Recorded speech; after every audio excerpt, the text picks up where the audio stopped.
To je dobrý den. Dobrý den. Dobrý den, posaďte se. Já bych vám rovnou položil otázku. Když přijedete autem domů, nechal byste ho s klíčkama v zapalování?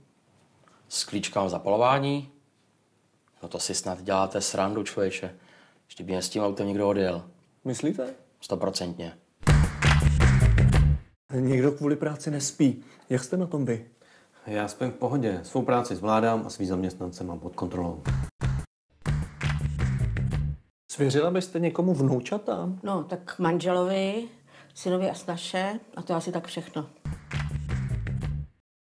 No hele, myslíš, že to bude pochopitelný z toho? No ne, tak sdělení má být takový, že si mají lidi dávat stejný pozor na internetu jako v životě, ne? Což si od ně všichni dávají v životě. Ale na tom internetu? Já si jaký nedávám pozor. Stejně jako oni.